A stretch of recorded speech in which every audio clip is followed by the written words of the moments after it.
Blunt Cuts is a podcast fueled by creativity, curiosity, and empowerment. We cut through the daily mess of life. This is unfiltered honesty.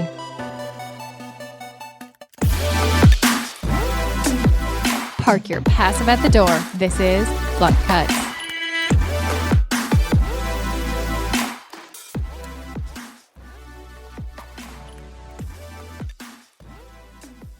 Welcome to Blunt Cuts. I'm CJ, and today we're talking all about fashion PR. And in the studio, I have Gabriella Reese joining me, and I'm so excited, Gabrielle, to have you here. She is the founder of Brand Experience. Welcome to the studio. Thank you. Thank you very much for inviting me. I'm excited too. So Gabrielle and I just met, which is fun because a lot of the guests that I've had on, I've known for many years. So I'm so excited that we just met, and she is such a wonderful energy, and I already am inspired being in this room with her on what I can do with my own fashion business and PR. So let's get started. Yes. So I'm kind of a storyteller, a collector of brand stories. I love a great story. So in the sea of press-worthy PR stuff, what to you is a good fashion story that you want to get behind? Do you have an example of a brand or a client you've worked for that has had an amazing story? And there's one in particular. It was an older female. She launched her boutique, and she's worked with big box brand companies and stuff, but she wasn't getting that result she wanted. She was really all over the place, and it was the most scariest thing because it's how do you launch a company, but yet you don't know what you want to project out to your clients? I think that's one of the biggest things. Entrepreneurs have such passion when they get into business. And I know I've talked about this on other episodes because I've worked in the private equity space, the capital investments, the people who give money to businesses to start, right? So that's a space that it is in my work history. But when people go to start, they don't always have a plan for how to get the word out. No, they do not. And so what specifically was she trying to do that wasn't happening with larger firms? It was getting that target because her style is not the ordinary style that you would go to Macy's or look on a runway to see what's going on. It was more of vintage street style and just all mixed into one. So what I did was it was I stayed up all night paying full attention to this lady. She's having her just pour her heart out. I blocked all my phones. I'm this is going to be a long one. So I helped her narrow down to one specific style and how to reach this specific client. Because I also was you can't have all these different styles and try to fit into one. You have to start from small to get to big and then add these styles in. And I told her, it's just the reason why you're not having success with these big companies is because they won't tolerate your crap. She's sure. And it's just they're not going to tolerate somebody who's all over the place. So is she a designer or a boutique owner? Or She was a designer, but yeah, she did wholesale. Okay. So, and that's where the confusion came in as well. Because when she did her wholesaling, the clothes she got didn't match her actual personality and what she designed. Sure. And she tried to fit it all in together. I'm you can't do that. But at this point in your career, start small. Let's bring out your own personal brand. She felt nobody would want to buy her clothing because nobody understood her style. But I'm there's always somebody out there. Sure. So let's back up and explain wholesaling to our listeners who aren't as fashion savvy as some. So, wholesaling, correct me if I'm wrong, is when there are already producers of these clothes and you can kind of pick and get things in a bulk shipment, variety of sizes, and say, I want this shirt or style and I'm going to have it in and then I'm going to sell it as my design, or I can white label it, but it's already kind of out there, correct? Yes. It's pretty you just explain it all. You're pretty much buying from probably a sweatshop in China. Yeah, sadly, right? Just bringing in clothing in, and you're buying for buying bulks of them in a certain amount, and then you're you're adding your pricing onto it to sell it to the client. So, and oftentimes your own label or different things like this. Yes. So I had a concept that called Boxes Style that I did the exact same thing where I was pulling in wholesale things, putting our labels on them. So I was pulling from white label wholesalers where I was allowed to relabel and have a very selective run of certain pieces. So I did meet the people, and I used a factory in Korea that I had vetted, and within standards, there aren't many. It seemed like an okay place to start for the price point I was looking at. But what I kind of found was that even though I was using specific designers and specific runs, like the things that would come the next time I'd reorder would be totally different. Yeah. So that supply chain management and wholesaling is really interesting. So I can feel her journey. So so she came to you and she said, Gabriella, I need something. I need people to be, buying my clothing is what she was wanting, right? And so she's like, well, I need somebody who will help me get my clothing out there and get it in the public eye. I need somebody who will take me serious, because in the past company she's been with, they did not take her serious. And at that point, I was just like, I sat and took a deep breath. I'm like, I can be so petty right now and not help her, or I can do it for the money, or I can do it because my heart is into it and I want her to win. So that's something you have to really concentrate on when you're helping. And sometimes it's a combination, right? Is. Like there's no one out there not doing what they do for money sometimes. So like that's just that's a real thing. Right. It is. And it's like a super hard decision, because when I work with a client or helping out a friend, I pull my heart into it, but yet you need to balance yourself out to know that you are a professional and don't sell yourself short because somebody's sobbing on your shoulder. And I tend to do that sometimes, like, oh my God, like she's really crying. Like, okay, I will do it for free. Don't ever feel like you have to rush into, okay, I will help you, just stop crying, because you are your walk-in business. And you do need to feed yourself. You do need to put back into your company to get more clients. So I came up with an ultimatum for her. And what we did was I did her marketing. I reached out to different magazines that I felt like fit her style, but she fought me. She fought me every single way until she started getting 3 to 4 phone calls. She's like, oh my God, what did you do? How did you do this? I'm like, it's called patience, and it's called telling you to shut the hell up.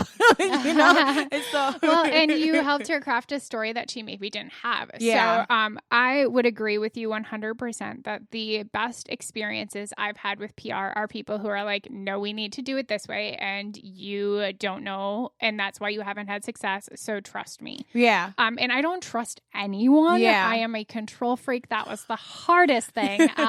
But thankfully, my sister does my PR. Yeah. So my sister, and she can be as blunt as I am with all you. She can be that way with me, and she and I, with my PR journey in the very light ways I've hired PR, was on the Christina Fortier style side of things, right?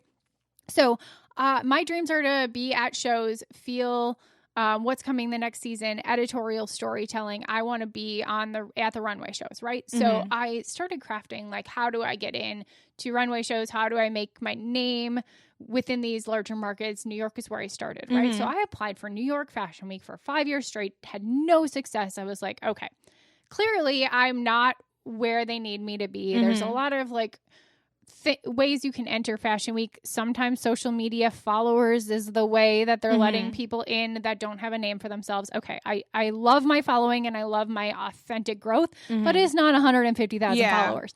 So I knew that I couldn't play in that influencer space. Yeah. So I really tried to play in the focused editorial styling. Well, New York wasn't having it. I was repped in Chicago. They were just like, yeah, that's not good enough. You need a New York rep to whatever. So I was like, all right, where are the other places I can pull from? And I found London. Conveniently, my sister was working for a PR company in London at this time. So I was like, that's it.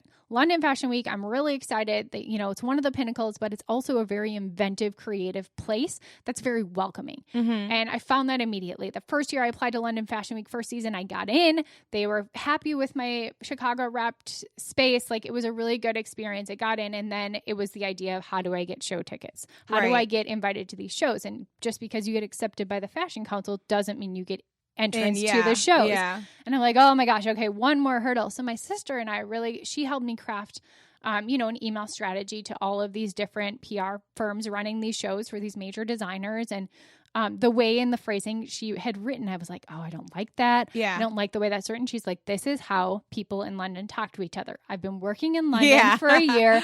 Trust me.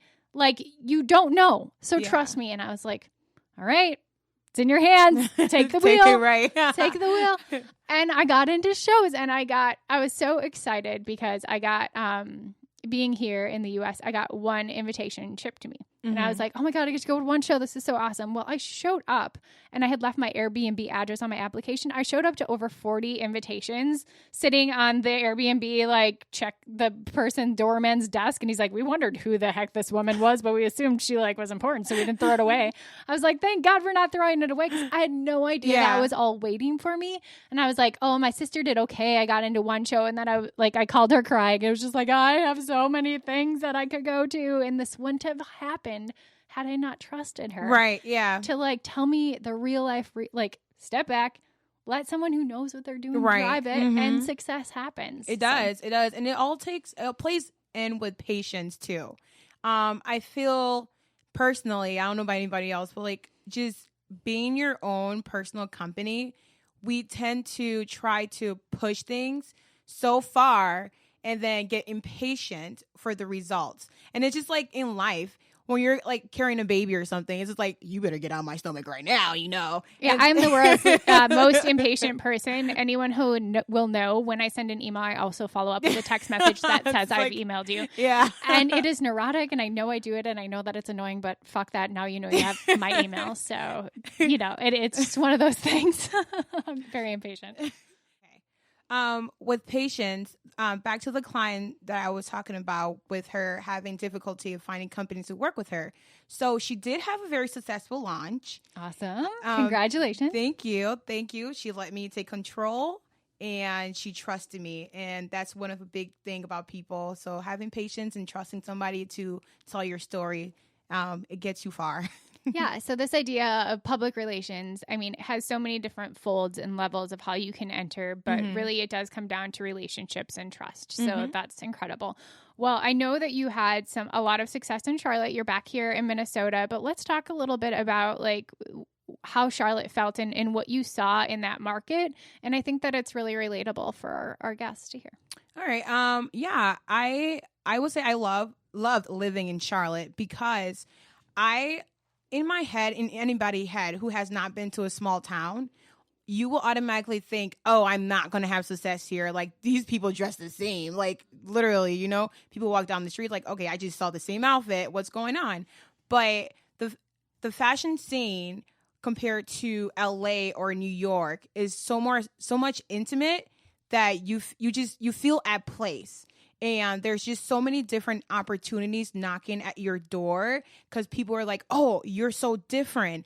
Oh, we accept you. Oh, we want you to do this. We want you to come out. So don't ever underestimate your location. If you can be that storyteller for your location and bringing in the market they need to prosper in the fashion industry, I say stay there and work your way up to the top. And I felt such a connection to that with Minneapolis. And I think Minneapolis, St. Paul, Minnesota fashion, for me, I live in Burnsville. So I'm not in the city. I'm not in the scene connected to the city, but I'm still very connected to our fashion community. And I think that it is one of those amazing hotbeds of opportunity. And like you said, you can build traction. You can grow. You can help brands from here. This is a very real thing if you have the insights into where and how your market and your city can really help foster that empowering, like, underdog almost. Like, I think small communities really have that, right? Like, they have that mentality that,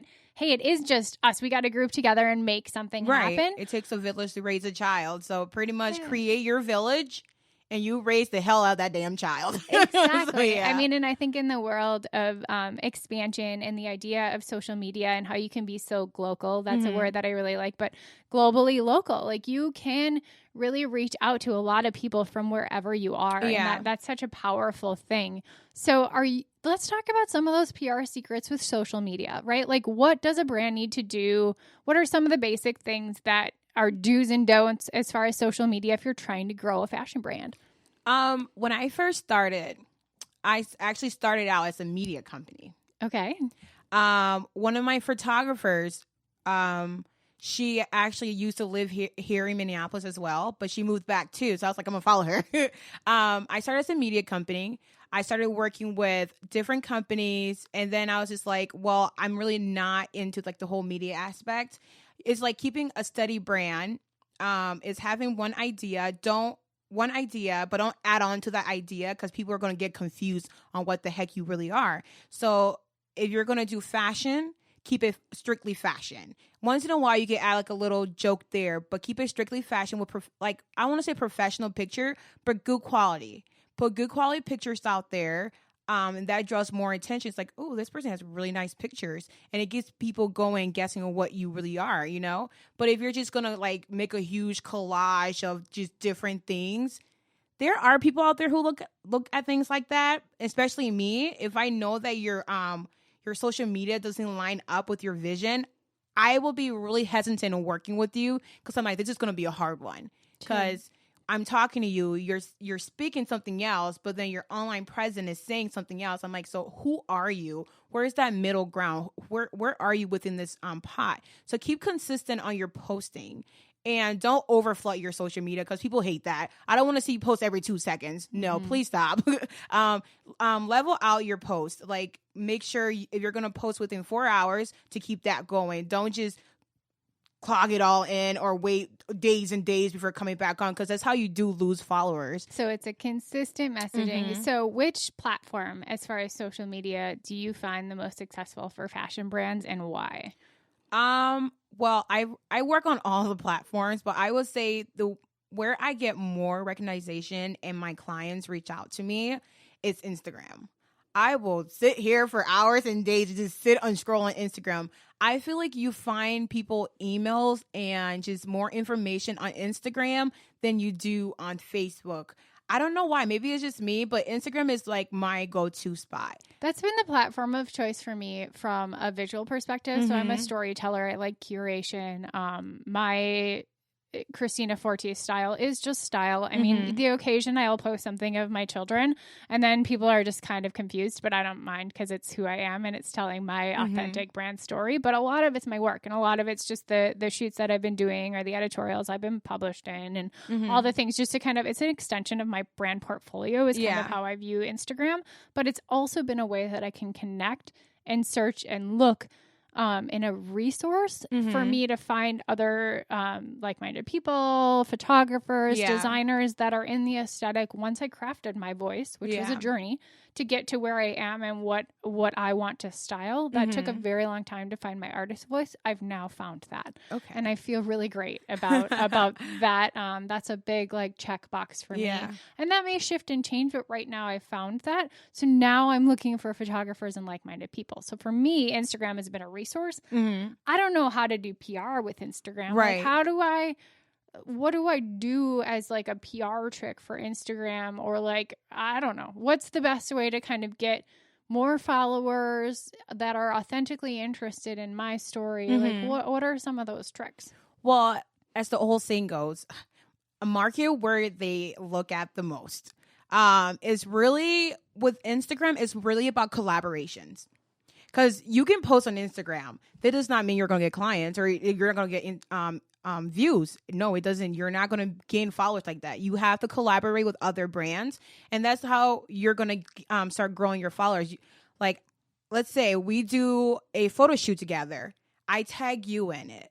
My followers will be like, oh my God, who is this person? You know, like, I'd absolutely agree with that. When I do projects with new people, I definitely do see an increase in followers. So that's awesome. That's a great tip. I never even thought about. And I'm so bad at tracking like how many. I don't pay attention to it. But there are people in my life who do help me pay attention to my social media. It's just not my love. Right. Yeah. No. So I don't pay attention to the numbers because I think I would be an anxious mess if I like knew how many people like came and went. So I just don't. But other people definitely help keep an eye on that for me. And I think that's great. I think that is such a good tip of like collaboration and working with more people and more brands is a great organic way to kind of increase your followers. Yep. And I'll get real with you.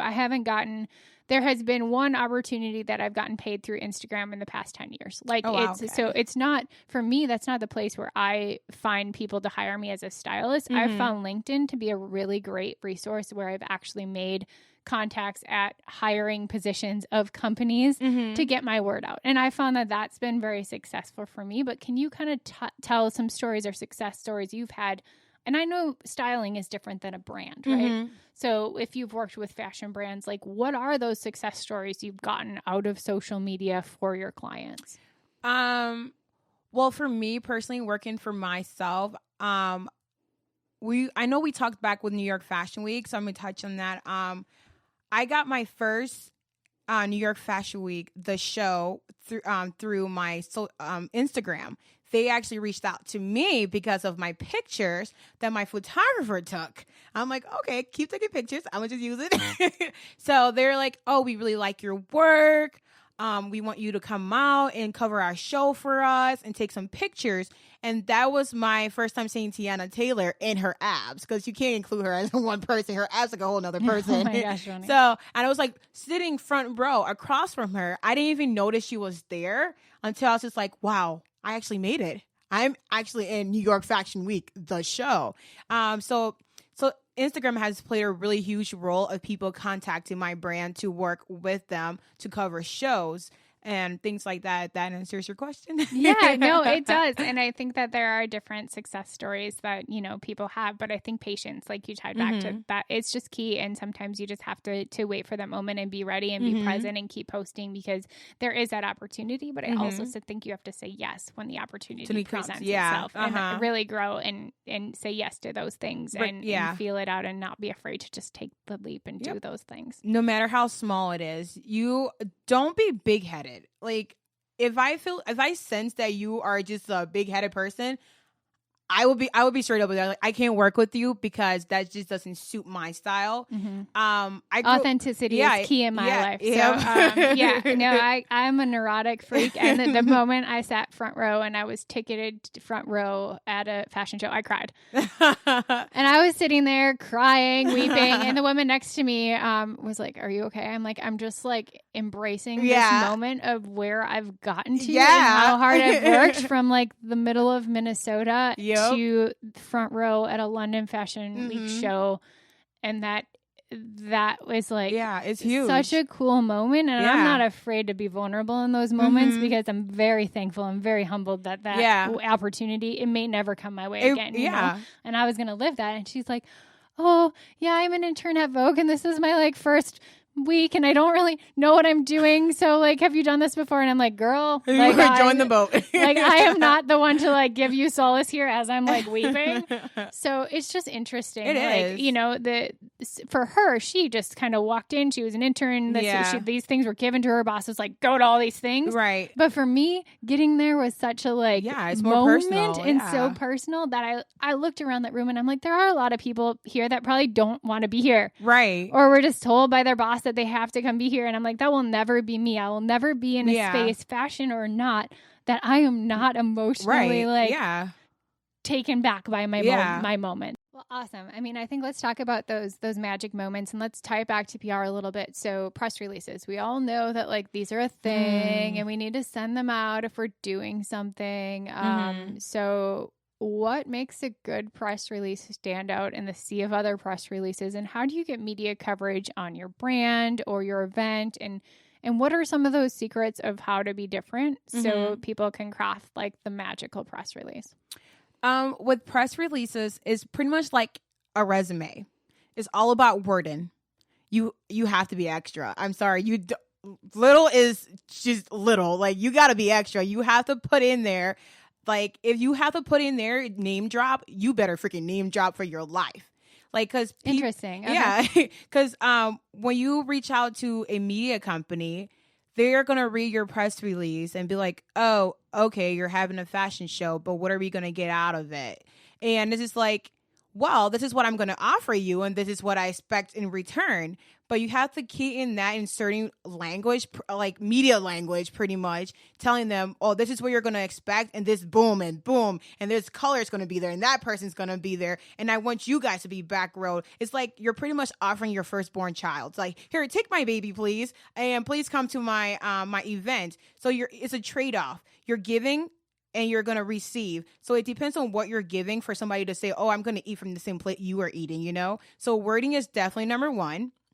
And follow up is number 2 on the list. You follow up like you've never followed up in your life. I suck at following up, but it's really cool. But you get on that phone, if you have to harass them, not too much now because that's kind of annoying, but you have to follow up all the time. Give it 2 weeks or give it a day. Just keep following consistency so they can know that you're still out there, so they can remember like, oh, this person messaged us this so-and-so ago, and now the event's coming up. Make sure like they know the date, the specific, and what the theme are, because for me to go to an event, I want to know what the theme is because I want to dress appropriately. Sure. I don't just want to come in looking however and then everybody's wearing black. It's like, oh, it's a funeral. Oh, okay, this is kind of awkward, you know? So the key is your wording and your language, being passionate and extra. Yeah. So I'm awful at self-promotion. Awful. Absolutely awful. Everyone comes before me and I am not great at self-promotion. So it's funny. Anything you see out there that's like semi self-promoting, I'm not doing it. Someone else is helping with that because I know my crutch and I know that it's just not something that I love doing. Yeah. But in the flip side, I love networking. Yeah. So I love meeting people, hearing their stories, seeing how our stories connect, but it has to be very authentic and organic for me, and that takes time. Yeah. And sometimes there are things that are time sensitive that I don't have time for. Yeah. So that's super important to know that like a press release, you need to really put your all out there, and your PR should be like pushing you to do that. If you are going to utilize a PR or if you're going to try to do some self PR, make sure that you're really putting it out there. That's such a good point. Yeah. And thank you for that little tip. Be extra, everyone.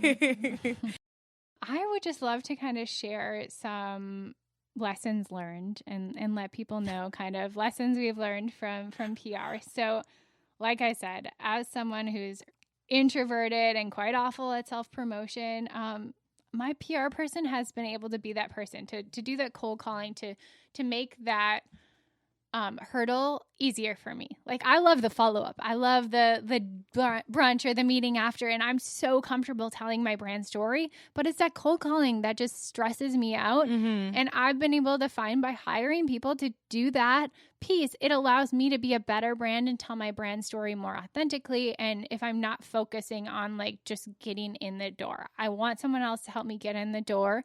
And that's why I'm a huge proponent on the fashion styling side of being repped. Like I'm currently looking for an agent. I'm not repped anymore. I was repped in Chicago. And now I'm looking for a fit where someone else really believes in me, that they can help me tell my story, because I can't do it alone. Right. And that was the hardest lesson learned for me as a company, that I couldn't do it alone, and that I needed some PR help and a strategy to really get the word out. One thing I will have to say is always learn to do it yourself, because you never know when you might be stuck, and you don't want to waste money on something that is super simple that you can learn to do it. For me, I never knew how to graphic design until I started working with a company. And then I pressured them into teaching me how to do it. I'm like, well, it's something so simple, I can probably use my big head and put the pieces together that I want. So I learned how to do little things and collaborating with different photographers. I learned how to take pictures and look for exactly what I want with lighting, and like just simple things. Like, don't be scared to go out and be front face, because once again, you are your brand. It doesn't matter. Like, you could be the best stylist, but people really are not coming for that your style. They're coming for you. They want to see what type of person you are, and that's how they're going to trust you to dress them. So don't be scared. Don't be scared to take that leap. For me, I need to be scared to take that leap because I'm never scared. That's the thing. So it's just like, don't be scared to take that leap, because you never know what might lies in front of you. You don't want to have that black stone and you're relying on somebody who's probably hours away to do it for you, when you can just get it done and tell them, oh, it's done. This is what I need you to do, because you're your own boss, and they're looking for you to give them what to do. So yeah, just don't be scared. Just do it. Well, what a fantastic piece of advice to leave us all with this idea of don't be scared, just do it. So I'm going to use that power and energy this afternoon and really take it up a level. So thanks for hanging out with us. No problem. Where can people find you? Well, our website is www.brandexperience with 2 E's at the end, and our social media is same as well as our website with 2 E's at the end. You could definitely find me on there. I love talk, so I'm always open to talking. Just grab a coffee with this beautiful soul. She's really got some great insights that can help you. So if you're a business owner with a great story, we would love to also hear from you at Blunt Cuts. So please continue the conversation on Instagram, and you can find us at Blunt Cuts Podcast.